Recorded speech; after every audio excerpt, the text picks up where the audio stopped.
Hello, my name is Jacqueline Michelle Norris, and this is my Module 16 case study entitled The Budget Debacle for EDL 854. During this presentation, program standards are highlighted in light blue as they pertain to this case study. Section 1, Summary and Facts. To begin, the key persons in this case study include Principal Santos, who believes himself a competent principal of Briardale Elementary School.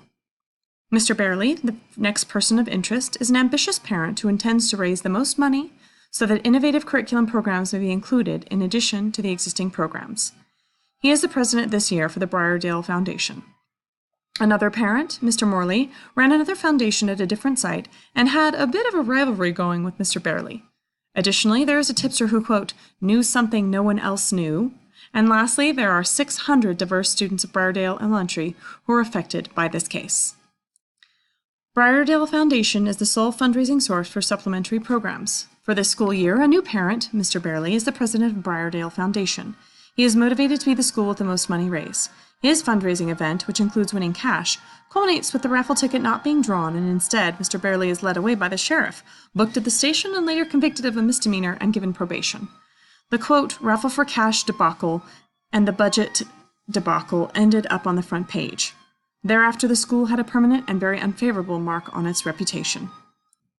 The timeline is thus. In the beginning of the year, and after being chosen for president, Mr. Barely had an orientation with the principal, Mr. Santos, who clarified the role as president, gave him the responsibility to meet with site curriculum committee, and informed them of ideas.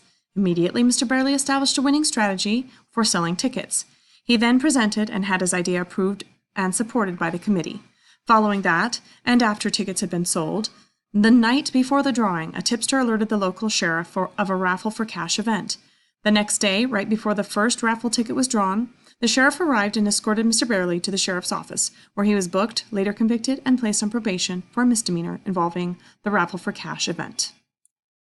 Briardale Elementary School is one of 6 elementary schools in its district. The entire district is approximately 6,000 students based on the numbers provided in the case study.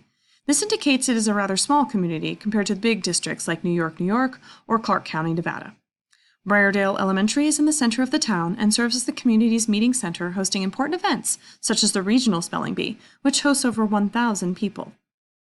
Section 2, Legal Issues. Firstly, no physical harm is caused. However, harm is caused not only to the reputation of Briardale, but also the community relations and parent trust.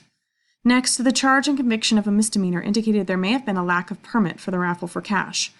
Because the charge was misdemeanor and not felony, indicates that there were not misappropriation or embezzlement charges. According to the criminal fine law website, embezzlement can be a federal crime. Finally, there is a breach of duty for Mr. Santos because he is ultimately responsible for all the particulars of the fundraising events at his site, and it is neglect of duty and most likely a breach of contract not to follow local district policies.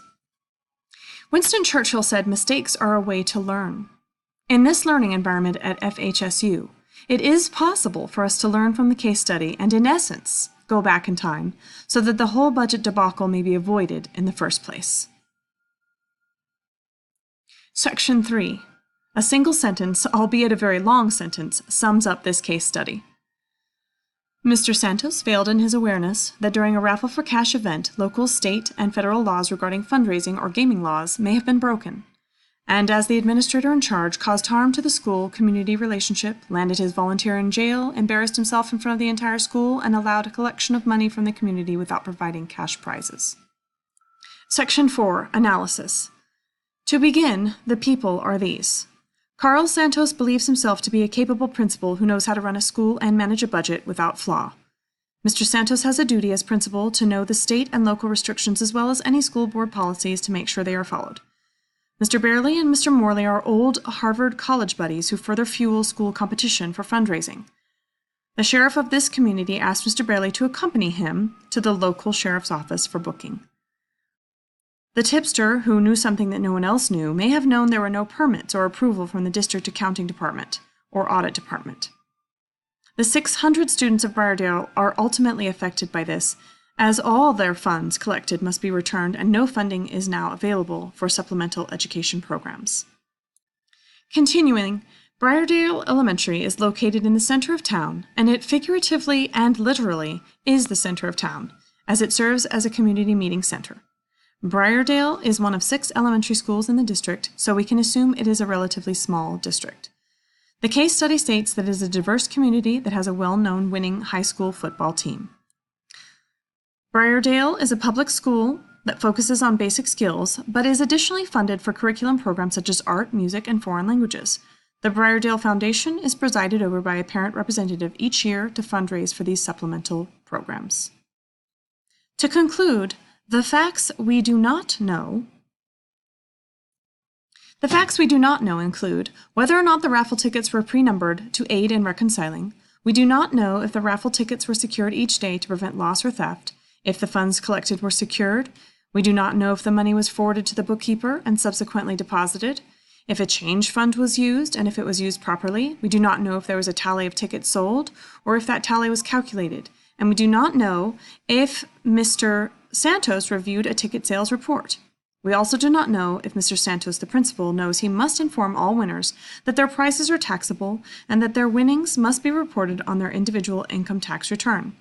Lastly, we do not know if the winnings are more than $600, which is the amount necessary to obtain the winner's Social Security number and issue Form W-2G, and we do not know if the winnings are more than $5,000, in which case the school must withhold 25% of the winnings for federal income taxes, and again issue Form W-2G. Section 5, Prioritize Information. Damage to stakeholders include community trust and morale. Community members never won a raffle. Ticket sales must be refunded. There is no money raised for supplementary education. The superintendent, school board, members, and Briardale principal also have their reputations tarnished. For how could such an embarrassing situation have gone this far without some checks and balances? Mr. Barely, as a parent, is a stakeholder also. How could he, a former Harvard law student, not know about the legalities of raffles and games of chance? Now he looks a fool and is on probation. Groups having important stake in outcome of the raffle include the students. They are the worst off in this debacle. They will have no supplemental curriculum to include art, music, or language. They will be left only with a basic education, which clearly no one in this community thought would provide enough for their futures. The parents who invested in these supplemental classes will have no rewards for their children to reap. Stakeholders that may have been consulted include the district accounting and internal audit departments to verify that correct procedures have been followed. Additionally, the district website policies and administrative codes may have also been reviewed. Ways to learn more about the situation include asking questions such as, were the appropriate receipts made? How was the money tracked? Were there deposits made? Were the raffle tickets numbered? Were there daily deposits? Did 2 people count monies received at the end of each day? Was there a local bank involved in money management? To the question, is there enough information to make a decision? Yes, after synthesizing the facts, there are a few options. Section 6, Identify options and consequences. Option 1 includes not making a decision. If this option is carried out, it means letting Mr. Barely, a former Harvard law student, deal with his lack of understanding of law. It means the school will suffer a huge blow to the supplementary education of its students. The parents will miss having an above-average education for their children, and the entire student body will suffer academically and artistically. Option 2, a very liberal and comprehensive action, includes immediate disciplinary action for Mr. Santos. Ultimately, the responsibility for fundraising at his site is with him. No matter his past practices and current decisions to hire a competitive parent for president of his school's foundation, Mr. Santos is responsible. Then, issue a public statement through the school's PR department to stem the bleeding of the school's reputation. Next, gather the stakeholders to rebuild a fundraising team that is co-chaired with an administrator, parent, volunteer, or community member. Lastly, for option 2, use or create district policy on training of any parent nominee or volunteer, be they school personnel, parent, or community member, and make sure there is satisfactory completion. Option 3 includes several intermediate strategies such as refunding the parents, dissolving the foundation, involving the students in their own fundraising for the next academic year, and having each site disseminate an infographic on fundraising rules and regulations, and taking out a full-page ad in the newspaper explaining how mistakes were made and how the school and the district intend not only to learn from, but never allow to happen again. Ask for the community's forgiveness and take the heat, and heed Winston Churchill to be a wiser person and district after this mistake. Section 7, Evaluate the options. Option 1 pros are, there are no responsibilities for the administrator. The cons include Briardale students having to compete against students who have had supplemental education as they enter middle and high school.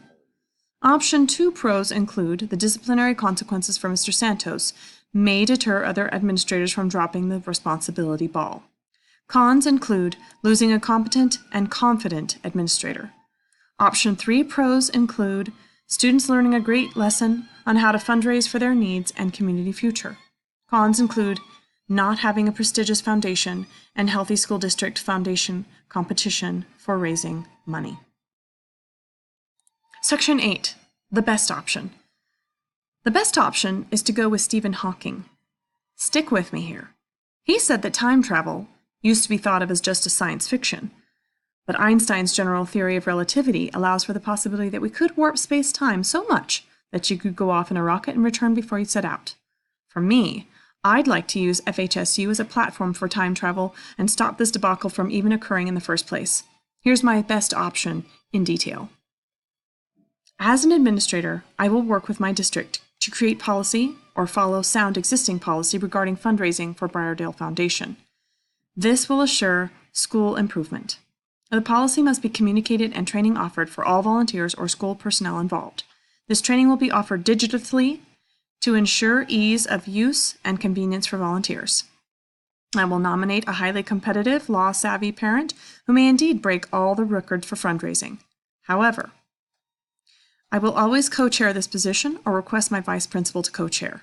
In this way, one important safeguard will be in place. A responsible party safeguard who knows the laws and how to find the specifics on policy regarding a very important part of school education, fundraising with raffles.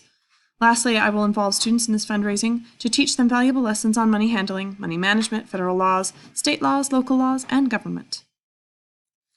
Section 9. Imagine implementation of ideas.